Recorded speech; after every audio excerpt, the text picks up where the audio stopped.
Hello everyone, मैं वीर प्रताप सिंह यूबी गॉट अकेडमी से। लास्ट में हमने देखा था कि हम किस तरीके से अपने जो ऑब्जेक्ट होता है उसको हम किस तरीके से उसको सीम कट करते हैं। ठीक है, तो अब हम देखेंगे लेआउट कि हमने लास्ट में इसका जो हमने नाइफ की सीम कट करी थी, ठीक है, अनरैप भी किया था। तो इसका हम परफेक्ट स्टाइल में लेआउट किस तरीके से सेट करेंगे। तो चलिए स्टार्ट करते हैं।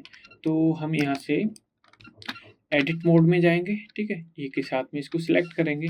तो देखेंगे ये ऑब्जेक्ट जो हमारा ब्लेड है कुछ इस तरीके से यहाँ पर ये अनरैप हो चुका है। ठीक है, उसी तरीके से इस हैंडल को ग्रिप को देखें। ठीक है, तो इसको हम यहाँ से एडिट मोड में जाएंगे, एक ही साथ में सिलेक्ट करेंगे। तो ये अब क्या है कि ये अगर हम चाहें तो ये तरीका भी सही है जो अभी यहाँ पर दे रखा है कि एक एक ऑब्जेक्ट को जितने भी यहाँ पर सेपरेट सेपरेट ऑब्जेक्ट दिए गए, जैसे ये ग्रिप, ये वाला पार्ट ब्लेड, ठीक है, तो इनमें क्या है कि ये इनके इतने ही एक्स्ट्रा मैप यहाँ पर हमें यहाँ पे अप्लाई करने होंगे। ठीक है, तो इससे अच्छा क्या है कि अगर ट्राई हम दोनों तरीके से कर सकते हैं, डिपेंड करता है कि जितना ज़्यादा हमारा ये ब्लेड अभी आ रहा है इसका साइज जितना बड़ा होगा उतना ही टेक्सचर इस पर और क्लीन आएगा। हालांकि इतना हमारा पूरा जो नाइफ है इतना बड़ा ऑब्जेक्ट नहीं है जो कि हम इसको अलग अलग सेट करें, ये एक ही टाइल में हम इसको सेट कर सकते हैं। ठीक है, तो अगर देखा जाए हम अलग अलग करेंगे तो कुछ इस तरीके से, ठीक है, और इस पूरे ऑब्जेक्ट को एक ही कंबाइन इसमें करना चाहें तो हम किस तरीके से करेंगे। तो हम ऑब्जेक्ट मोड में जाएंगे और यहाँ से टोटली जो भी हमारे जो भी ऑब्जेक्ट हैं, ठीक, इनको हम ज्वाइंट कर लेंगे। तो कंट्रोल जे, ठीक है, एक तरीके से हमने इनको कंबाइन किया। अब ये सिंगल ऑब्जेक्ट बन चुका है। अब हम एडिट मोड में जाते हैं और एक ही साथ में इनको सिलेक्ट करते हैं। तो देखेंगे ये अब जो अनरैप हमने किया था तो हर अलग अलग पार्ट यहाँ पे इस पे ओवरलैप ये हो रखा है।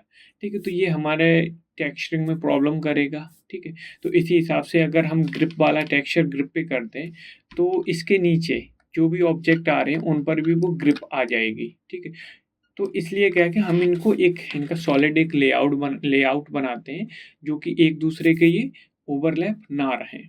ठीक है, तो उनके लिए क्या है कि हम जो हमारा फर्स्ट तरीका मैनुअल हम करते हैं। ठीक है, तो हम इनको अभी साइड में इस तरीके से, जैसे हम इनको टोटली सिलेक्ट करते हैं, इनको साइड में हम मूव करते हैं।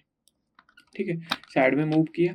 अब हम यहाँ से एक एक ऑब्जेक्ट, जैसे हमारा ये ब्लेड है, ठीक है, तो हम ब्लेड को सेट करेंगे, यहाँ से एल प्रेस करेंगे और इसको हमने इस तरफ, ठीक है, तो हमने देखा यहाँ पर ये थोड़ा सा इधर जूम करके देखेंगे बिल्कुल एग्जैक्ट इसके ऊपर ही आ रहा है। ठीक, कंट्रोल जेड करेंगे हम, इसको टोटल को सबको सिलेक्ट करेंगे, यहाँ से स्केल हल्का सा स्केल डाउन कर देंगे, हल्का। ठीक है, जो कि ये हमारे इस फिक्स पूरी टाइल्स में ये आना चाहिए। अब हम एक एक ऑब्जेक्ट को यहाँ से एल प्रेस करके, एल से क्या होता है कि मतलब कि हम किसी भी एक पर्टिकुलर फेस को, एज को या फेस वर्टेक्स को सिलेक्ट करेंगे, उसके बाद हम एल प्रेस करते हैं तो जो भी हमने सीम यहाँ पे कट करी होगी, ठीक, या जो भी हमारा ऑब्जेक्ट अलग कट हुआ होगा, सेपरेट होगा, वो उतना ही पार्ट की सिलेक्शन बनाएगा इसका। ठीक है, तो हम यहाँ पर इस ब्लेड को यहाँ पर प्लेस करते हैं। हालांकि हम जब ऑटोमेटिक ये होता है तो अपने आप ही सेट हो जाता है। तो ऑटोमेटिक में क्या होता है कि जिस तरीके की हमें रिक्वायरमेंट है उस तरीके से वो नहीं दे पाता, तो हमें फिर मैनुअल करना पड़ता है। तो इसी तरीके से हम इनका ये लेआउट सेट करेंगे, जैसे कि ये थोड़ा सा जूम करके आपस में टच वैसे नहीं होने चाहिए जैसे कि ओवरलैप हो जाए। ठीक है, यहाँ पर देखेंगे थोड़ा सा गैप है और इस टाइप का गैप रहना चाहिए। ये हमने ब्लेड यहाँ पे ऐड किया, उसी हिसाब से देखेंगे ये भी ब्लेड का ही पार्ट है। ठीक है, इसको हम एल प्रेस करके एल प्रेस करेंगे और इसको हम इस साइड,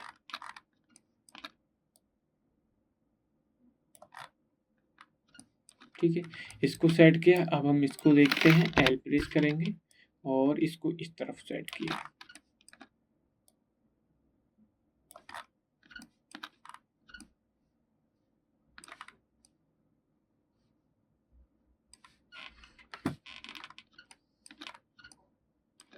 ठीक है, यहाँ पर हमने इसको सेट किया। उसके बाद हम देखते हैं ये हमारा जो फाइनल ऑब्जेक्ट है जो ग्रिप वाला है, ठीक, इसको हम यहाँ से एल प्रेस करके सिलेक्ट कर लेंगे इस तरीके से। अब यहाँ पे सेट करते, अब क्या हो रहा है कि हमारा ओवरऑल जो भी है ये स्पेस कम बची हुई है, जो कि इस ग्रिड से जो ये फ्लोर ये टाइल्स दे रखी इससे ये बाहर जा रहा है।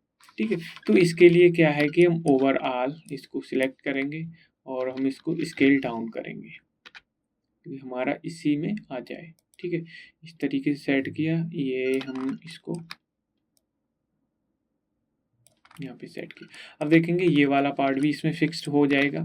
ठीक है, और ये एरिया भी बच रखी है। ठीक है, तो इस पार्ट को हम इधर प्रेस करके इसको सिलेक्ट करते हैं। अब हम देखते हैं ये कहाँ पर आ सकता है। अगर हम इधर सेट करना चाहें तो ये स्पेस जो पड़ी हुई है इसमें ये सेट हो जाएगा ईजिली। ठीक, ये यहाँ पे सेट कर दिया और उसी तरीके से ये जो ऑब्जेक्ट है इनको हम इस तरफ यहाँ पे सेट कर सकते हैं। एल इसको ये अब देखेंगे ये परफेक्ट यहाँ पर एक 90 एंगल पे नहीं है। ठीक है, तो इसके लिए हम गया कि इनको सिलेक्ट करेंगे और यहाँ से स्केल और इनको हम यहाँ से इस तरीके रोटेट पे जाएंगे, सॉरी। ठीक, सिलेक्ट करके रोटेशन पे जाएंगे और इसको हम रोटेट कर सकते हैं अपने अकॉर्डिंग। ठीक, रोटेशन की ये वैल्यू दे रखी है, हमें कितना रोटेट करना उस हिसाब से भी हम देख सकते हैं। ठीक है, व्यू एंगल ग्लोबली ये उसके अकॉर्डिंग है जो कि हमने यहाँ पे ओरिएंटेशन इनका देख चुके हैं। ठीक, उसी के हिसाब से हम तो यहाँ पर इनको ऑब्जेक्ट को सिलेक्ट करेंगे और यहाँ से अपने अकॉर्डिंग इस तरीके से सेट कर लेंगे। ये भी एल और इसको थोड़ा सा हम एक एंगल पर करते हैं।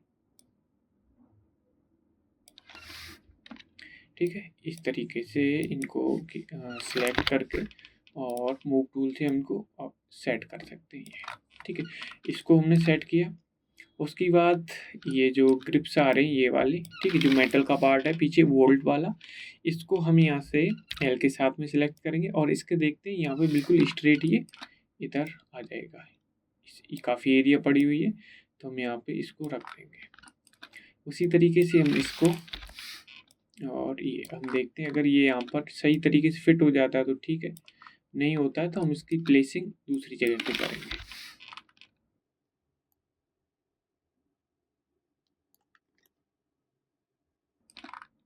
देखेंगे ये अच्छी तरीके से प्लेस हो गया, ये आपस में टच भी नहीं हो रहा है, तो हम थोड़ा सा इनको और पीछे की तरफ कर देंगे।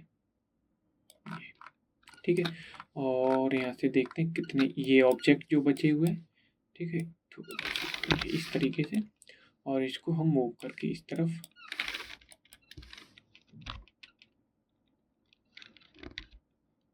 ये। ठीक, अब इसी तरीके से हम लेआउट सेट करते हैं। अगर देखा जाए हमारे पास ये ब्लैंक स्पेस एरिया काफ़ी बचा हुआ है। ठीक, तो इनका भी हम यूज कर सकते हैं। जैसे कि हमने यहाँ पर बिल्कुल अच्छी तरीके से इसको सेट कराया, तो वो इसलिए कराया कि अगर हमारे पास जो और भी ऑब्जेक्ट होते इसमें, ठीक, और भी हमने इसमें ऑब्जेक्ट को मिलाकर इस मॉडल को बनाया होता तो हमारे पास हो सकता है ये एरिया है ना थोड़ा सा कम पड़ जाता। ठीक, तो इसलिए हम थोड़ा अच्छे से सेट करते हैं, इसको हम लेआउट बोलते हैं। ठीक, हालांकि ये एरिया ब्लैंक पड़ा हुआ है तो इसको अगर हाँ इसमें एक्स्ट्रा ऑब्जेक्ट होते तो ये कवर हो जाता। ठीक है, तो इसलिए क्या है कि अगर हम चाहें तो इनको यहाँ पे देखा जाए तो हम इसको इस तरफ भी रख सकते हैं। ठीक है, यहाँ पे अगर ब्लैंक स्पेस पड़ा हुआ है तो अगर हम यहीं पर रहने दें तो भी कोई दिक्कत नहीं है, तो हम इनको यहीं पे रखते हैं और इसको इसके अकॉर्डिंग। ठीक है, और हम एक चीज़ का ध्यान रखते हैं, जो भी हमारा मॉडल होता है, ठीक, उसको जब हम अनरैप करते हैं तो इसमें जो भी टेक्स्ट जो भी इनका एक तरीके से लेआउट हमने क्रिएट किया है तो इसको जो भी इसके देखा जाए स्केल है वो लगभग सबकी सेम होनी चाहिए। ठीक, ऐसा नहीं इसको अभी ये ब्लैंक स्पेस पड़ा हुआ है इसको हम काफ़ी बड़ा कर दें तो क्या ना इस पर जब टेक्सचर आएगा वो बहुत अच्छा मतलब क्लियर आएगा। बाकी का है कि उतना इन पे क्लियर नहीं आ पाएगा, वो हमें सेट करना पड़ता है। तो इसलिए क्या है कि जितने भी ये ऑब्जेक्ट हैं उनको हम सेम ही रखते हैं जिससे कि टेक्सचर है ना बराबर आए सब। ठीक है, तो इसलिए हम इनको ज़्यादा छोटा भी नहीं कर सकते, जैसे कि स्केल डाउन कर दें तो हमारे पास ये इतना छोटा कर दें कि एरिया काफ़ी बच जाएगा, तो इससे क्या है ना कि हमारा टेक्सचर है ना वो उतना क्लियर नहीं आएगा। ठीक है, तो इसके लिए हम इसको उतना ही रखते हैं कि हमारा इसमें सेट हो जाए और जितना बड़ा हमारा टेक्सचर जो इसकी स्केलिंग है वो हो सके तो उसको हम कर सकते हैं। ठीक है, तो यहाँ पर ये हमने इसको इस तरीके से मैनेज किया और यहीं पर हम एक चीज़ देखते हैं, जैसे ये हमारी ग्रिप है। ठीक है। अगर ग्रिप को हम बिल्कुल स्ट्रेट कराना चाहें, हालाँकि यहाँ पे ये ऑब्जेक्ट के हिसाब से जो ग्रिप यहाँ पे बनाई हुई है उसके हिसाब से यहाँ पर ये दिया गया है, ठीक है। थोड़ा-सा इस तरीके से जो यहाँ पे शेप आगे की तरफ ही ओवल टाइप में करी थी हमने, ठीक है। तो अगर हमें बिल्कुल स्ट्रेट कराना हो तो उसके लिए क्या करते हैं, किसी भी ऑब्जेक्ट जो स्क्वायर टाइप में या रेक्टेंगल टाइप में है, ना कि हम ये इसको करेंगे, जैसे यहाँ पर ये ओवल दे रखा है, इसको हम अगर करेंगे तो वो खराब करेगा, ठीक। इसको हम एक तरीके से देखा जाए क्वाड में दी गई है, ठीक है। तो इसको हम कहीं तक सही करा सकते हैं। तो हम क्या करते हैं, जैसे ये कोई भी एक फेस को हम यहाँ से देख लेंगे, जैसे ये फेस है, ठीक। इसको हम यहाँ से स्केल पर जाएंगे और यहाँ से स्ट्रेट करा देंगे। स्ट्रेट कराने का तरीका क्या है कि हम स्केल से इस तरीके से नीचे लाएंगे और 0 प्रेस कर देंगे, ठीक है। 0 प्रेस कर देंगे, बिल्कुल स्ट्रेट हो जाएगा, ठीक है। और उसी तरीके से इस तरफ यहाँ पर और 0, ठीक। इधर से स्ट्रेट हुआ, इस साइड से हम इसको भी स्ट्रेट कराएंगे 0, ठीक है। अब बिल्कुल स्ट्रेट हो चुका है। इस साइड से भी हम स्ट्रेट कराएंगे और 0 प्रेस किया। अब देखेंगे ये हमारा जो क्वाड था, रेक्टेंगल था, वो बिल्कुल स्ट्रेट हो चुका है, ठीक। अब हम फेस मोड पे जाएंगे या हम किसी अगर देखा जाए कोई भी एक यूनिट पे हो सकते हैं, जैसे वर्टेक्स, एज या फेस को। मैं फेस मोड पे गया, इसको सिलेक्ट किया और एक के साथ में से टोटली को सिलेक्ट सॉरी हम एक के साथ में नहीं करेंगे, हम यहाँ पर इसको सिलेक्ट करेंगे और एल के साथ में इस पूरे को सिलेक्ट कर लेंगे। हम राइट क्लिक करेंगे यहीं से और दे रखा फॉलो एक्टिव क्वाड्स, ठीक। अब देखेंगे हमने उसके हिसाब से कर दिया, तो ये जो भी हमारी ग्रिप थी वो पूरी की पूरी स्ट्रेट हो चुकी है, ठीक है। तो इस टाइप के जो ऑब्जेक्ट होते हैं हम उनको इस तरीके से भी स्ट्रेट करा सकते हैं। तो ये हमारा मतलब जो भी प्रॉपर्टी रहती है, जो सेट करने वाला एरिया रहता है, ये इसको हम बोलते हैं लेआउट, ठीक है। तो हम यहाँ से मूव टूल पे जाएंगे और देखेंगे हमारे पास एरिया है काफ़ी और भी बच चुका है, ठीक है। तो हम इनको अब अच्छे से सेट कर सकते हैं। जैसे कि यहाँ पर हमें अगर लग रहा है कि इधर का एरिया है थोड़ा सा,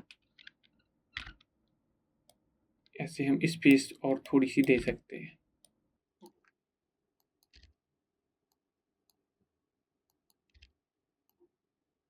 ठीक। तो ये प्रोसेस रहता है हमारा लेआउट का। तो इसी तरीके से हम इसको कंटिन्यू करेंगे आगे, ठीक। अब देखेंगे हमारे पूरी एक टाइल में हमारा पूरा ऑब्जेक्ट आ चुका है, ठीक है।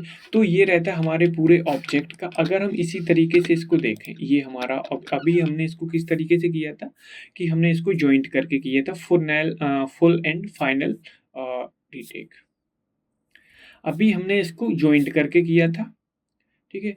तो अगर हम एक एक ऑब्जेक्ट को करना चाहें, जैसे कि ये हम इसको यहाँ से अनलिंक करेंगे, ठीक है, जो कि अभी जॉइंट हो रखा है, मतलब कि हम सेपरेट करेंगे। एडिट मोड पे जाएंगे और यहीं से हम पी प्रेस करेंगे बाय लूज पार्ट, ठीक। बाय लूज पार्ट पे करेंगे। अब यहाँ से अगर हम देखेंगे ये अलग अलग सेपरेट हो चुके हैं, ठीक। हम एडिट मोड पे जाएंगे और इसको हम सिलेक्ट करेंगे, तो देखेंगे ये इस तरीके से हमने जो लेआउट किया था फुल ऑब्जेक्ट का, तो यहाँ पर है। अगर हम देखें ये पार्ट पूरा का पूरा इसी टाइल में सेट करना है, तो हम अलग अलग करके इसको कर सकते हैं। तो हमें यहाँ पर क्या है ना, मटेरियल उतने ही पार्ट में डालना पड़ेगा। जैसे इसके लिए हमें अलग मटेरियल लेना पड़ेगा, इस ऑब्जेक्ट के लिए अलग और इस ऑब्जेक्ट के लिए अलग। तो 3 मटेरियल हमें यहाँ पर यूज़ करने पड़ेंगे, ठीक है। तो इसलिए क्या है कि हम यहाँ पर अगर देखा जाए हमारा ऑब्जेक्ट ज़्यादा बड़ा नहीं है, ठीक है। तो इसको हम एक बार में ही एक लेआउट में ही इसको रख सकते हैं। अगर कोई काफ़ी ज़्यादा बड़े ऑब्जेक्ट होते हैं तब हम ऐसा करते हैं, ठीक है। तो फिलहाल के लिए हम इतना ही रखते हैं। अगर कोई प्रॉब्लम होती है तो हम उसको लाइव क्लास में सॉल्व करेंगे। तो चलिए मिलते हैं नेक्स्ट क्लास में।